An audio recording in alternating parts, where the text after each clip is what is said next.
Boss, I just wanted to do a quick karate-related post today.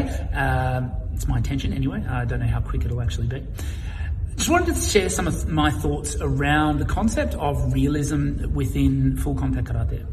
And working definitions, full contact karate, I'm referring primarily to practitioners of Kyokushin karate and its many different offshoots and organizations. And in terms of realism, I'm referring to the applicability of what is taught in Kyokushin karate syllabus to your real world combat, self-defense, street fighting, whatever you want to call it. Within the full contact karate community, there are certain pockets of people that are of the view that a lot of the realism of karate, of Kyokushin karate that was originally taught by Sosai Oyama decades ago has been lost, and that has essentially been replaced with a sport. And in a lot of ways, I wholeheartedly agree.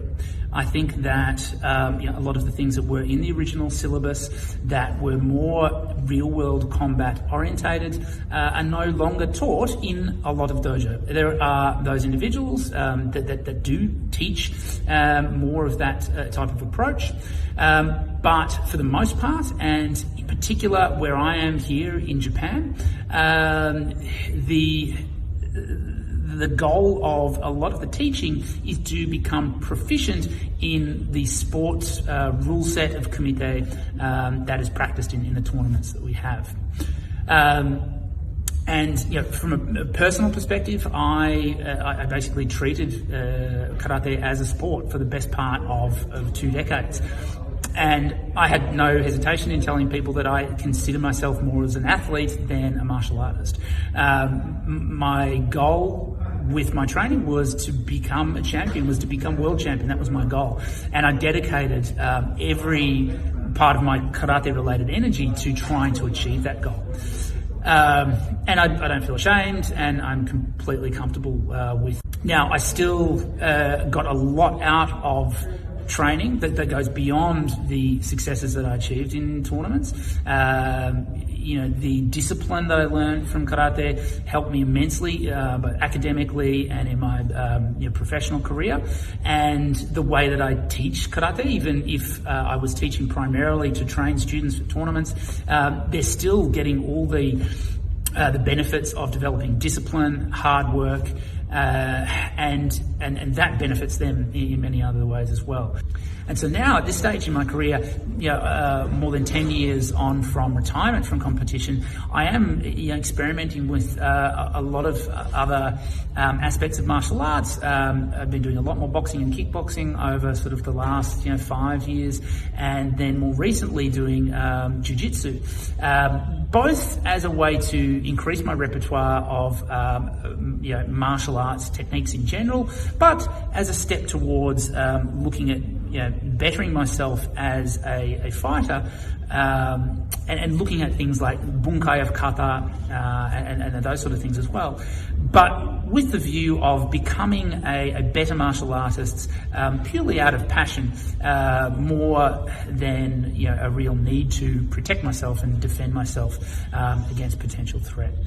But I think you can still develop discipline, hard work, respect, etiquette, all those things through sport as well. So I don't think that there needs to be a fighting element to get all those other benefits of karate. Now, I am very grateful for the people that do talk in this way in terms of opening up our eyes and making us think a little bit more about the true intentions of training in martial arts. I never got into karate to be a champion, but once I started training, I saw that within this martial art was a fantastic sport that I became hooked on very quickly, and within a few years decided to dedicate a lot of my time to becoming proficient and successful in this sport. That wasn't necessarily a product of my coaching. My instructor did focus on the practical aspects of karate. So when I started training under Shihan Peter Volk, he had a very practical approach, and he was very a proficient coach in terms of the sporting side, but also made sure that we were aware of the practical side of karate. But as I went through my journey with him, by the time I was in my late teens, you could see that I had a successful knockdown career on the horizon, and we were sort of pushing towards that goal. But like I said, I do appreciate and respect people's views in terms of trying to bring a focus back to karate as a fighting art. However, I think that just to share my 2 cents on it, and this is just sort of my opinion based on my experiences, there needs to be an understanding of, from both sides, of what people are trying to get out of their karate practice. I think if people are approaching karate as a means of self-defense, of becoming a proficient fighter in the absence of a tournament environment where there are no rules, then you need to be approaching karate in a different way to if you are approaching karate for success in sport. The way I look at it is if you have a percentage ranking of your ability to contend with a combat situation, if you had no training and no general athleticism, you might be very low. You might have like a 5% chance of coming out favourably in an altercation. If you trained in what we generally regard as a sport style of karate, and you became a proficient knockdown fighter, you're developing confidence, you're developing the ability to withstand pain, you're developing power and speed, and you're developing the ability to deliver techniques in a way that can really hurt people. And this, let's say, if we're just using random figures, might take you up to a 40% chance of surviving an altercation. I think most people would agree that becoming a proficient knockdown fighter has to help you in some way in a real altercation. Now, whether it brings you to 40% or 20%, that's complete conjecture, and I'm just making these numbers up. But I know, for me, at the end of my 30s, when I was retired from competition, I did very little, self-defense orientated karate training, but I would still be confident in a lot of altercations. But against someone who is highly trained, maybe not.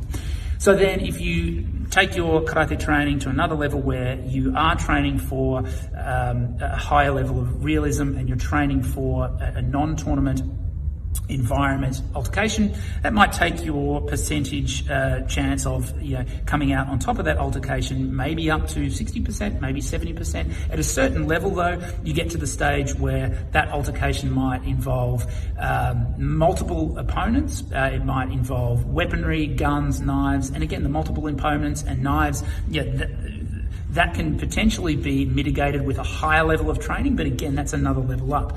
But at some stage, no matter how much training you have, there are environments that you won't survive that altercation. You won't come out on top. So you've got to look at that band between being a successful knockdown fighter, or even just having a focus on knockdown on competition karate, and then having that focus on real world, real fight capabilities. And then that's the band that we're working in. When we look at the time and effort that people are dedicating towards their training, I think you need to think about the return on investment. If you're putting a lot of effort into something, what is the goal that you're getting out at the end of it? Now, if your goal is to know that you are proficient in as a fighter, and you have the skills that would be able to set you at a very high level in terms of your ability to defend yourselves and an ability to come out on top in a real fight, and you're happy putting a lot of investment in, a lot of time, resources into developing that skill, then I think that sort of legitimizes that effort. But if we're looking at getting some sort of reward for our investment, if you're training for competition, you have a very regular, very objective way of measuring the outcomes of the training that you're putting in. And that's a really important thing to consider. From my personal experience, I grew up in a country town in Australia, which is considered a relatively safe country compared to a lot of other places in the world. I grew up in a sort of upper middle class environment, and the school where I was at, I saw, I went to primary and secondary school for 12 years, maybe saw a couple of schoolyard fights. I then, towards my late teens, started going out, and the town that I grew up in actually ended up having a reputation as being a somewhat violent place. Yet when I was going out in my late teens, I saw very few altercations, and the altercations I saw were usually a lot of grabbing, a lot of pushing, shoving, and then broken up by a bouncer very quickly. I then, when I was at university, I worked part-time as a crowd controller, which is a term that bouncers use in Australia to avoid people hating them as much. And even in that time when I was working in security over a couple of years, I saw very few real fights. Now, this experience is different to what I've heard from a lot of other bouncers, and I know my instructors did similar work in their younger years and did have more altercations. But from my personal experience, even in a occupation where the chances of being involved in an altercation are very high, I saw very few real fights. Again, it was a lot of scuffling, a little bit of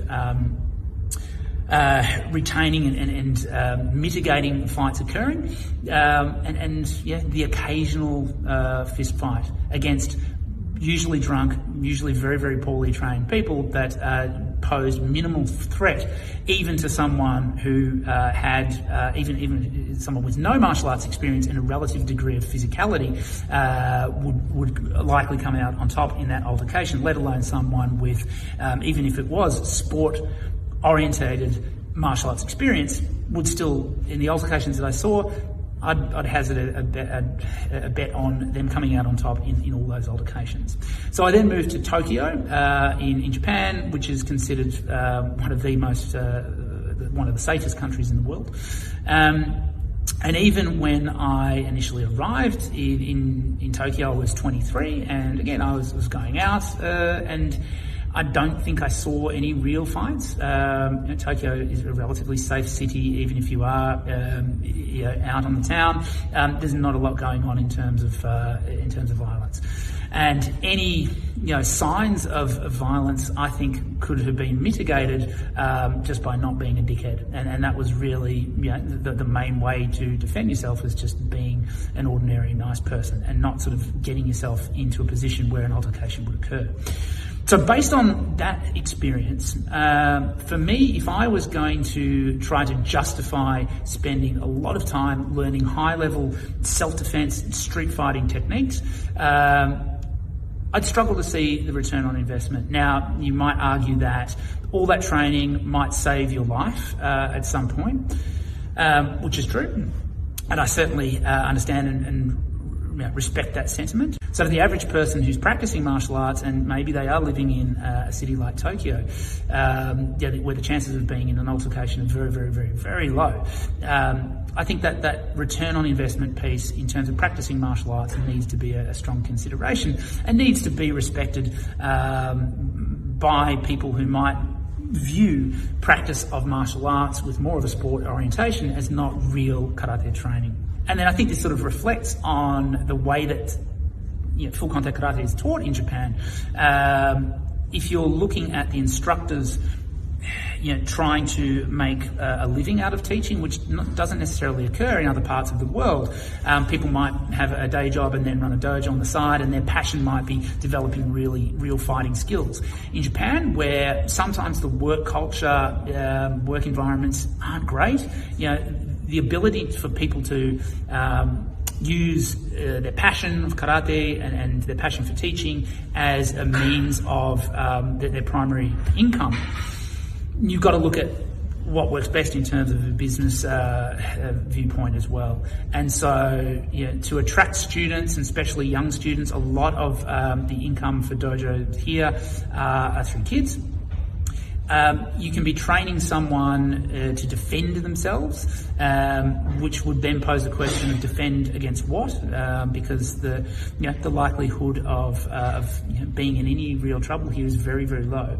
The argument is that with kids, you want to make sure that the kids are safe. But again, in an environment like we are here, my 7-year-old son can walk to school and back by himself, and there's no real threat. We don't think twice about it.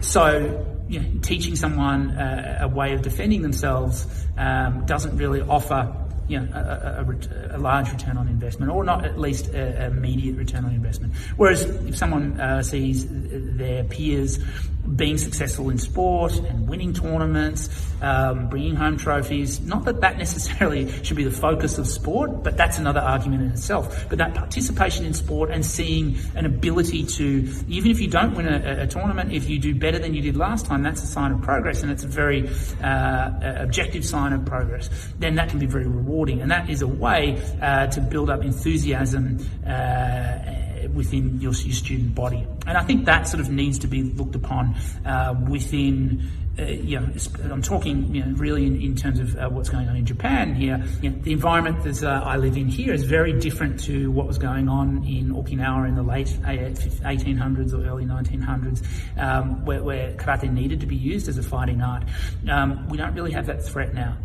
With kids, again, you're looking at that equation of if a child is to train in tournament-orientated karate, that might give them a slight advantage in terms of being able to defend themselves at a time of need. If they were to expand that learning into more practical, realistic techniques, it might take them up to a certain degree of ability to defend themselves, but at some point, again, you're always going to get to a level where you're not going to come out on top in those altercations. If you've got a 7-year-old with the best self-defense techniques in the world and they're up against a large adult, then they're still likely not to come out on top.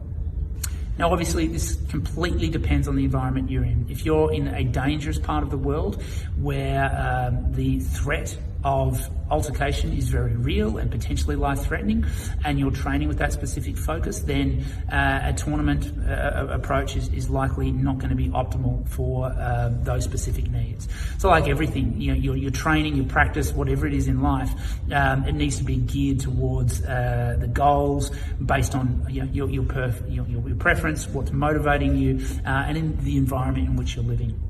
So I think understanding and respecting everyone's individual goals is a really important part of nurturing the community, the martial arts community, and being supportive of each other in our efforts to better ourselves at whatever aspect of the martial arts that it is that we're trying to achieve. So I hope that is of use to people. That's just my thoughts, just my take on it, my 2 cents, and more than willing to sort of discuss these points with anyone who wishes to engage. Thanks for watching. Thanks for listening. Os.